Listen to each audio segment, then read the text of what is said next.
Yeah, this was another great race for us. Was able to come out with the heat race win there. And then main event time, didn't get the whole shot this time, but was close there. Made a really couple of key passes. It was the first lap there I passed, I believe it was Chase and maybe Jason. So that was big to get around those guys then.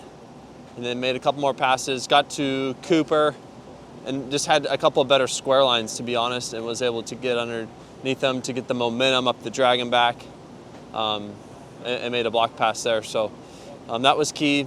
Rode some good laps in the middle of the race, and then towards the end, I got a little bit stuck behind lappers. Some races it's easier than others to get around guys. It's just the way it goes when you are the lead guy, but the problem is when you got a guy like Cooper Webb behind you, does not make your life easy. So kept pushing though, and it was good I had that little bit of gap because he was pretty close to the end, but overall, another fantastic race for us with this new motorcycle. So speaking of the lappers, before the main triple, 2-3-2, there was a couple times lappers really messed you up there on the last couple laps. With your experience level, are you able to stay calm? Or again, with somebody like Cooper Webb behind you, do you still get the butterflies? Do you get freaked out when do you get angry at the lappers, frustrated? I was getting frustrated because I knew I was somewhat like clearing the way, and he was closing and I was marking him around the track. I'm like, this isn't good. And I'll just say I felt the pressure the last two laps there because I knew what was going on. And but man, I've been in that situation though where I've been able to catch guys in the front, so just got to deal with it. Got to be proud of that last lap because Coop definitely put on a patented Coop move. You could see the energy out of him in the last lap. He wanted to get you in a position, and you were able to keep that out. So yeah, I mean, I sprinted as hard as I could, where I could and when I could. So thankfully I had more in the tank, and yeah. Last one for you.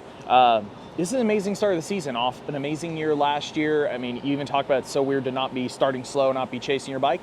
At the same time, you had an odd off season, doing a lot of races, not getting into the new bike early, mud, all like does it feel surreal at all to you, considering there's probably years you've had such more work in your off season, and yet this has all come together so well? Yeah, I mean, from my past history, yeah, it's a little surprising how good it's gone, but I don't know. We just hit it right this time, and it's a great base to start with, and I can turn this thing so well. It's amazing, in Supercross that way, and I think my whoops are even better this year. So it's got a lot of good things going on, and I feel good. Team's good, so gotta keep it going.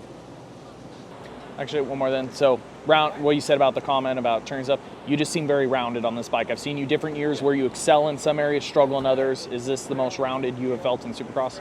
Yes, for sure. For all areas around the track, this has been my best motorcycle.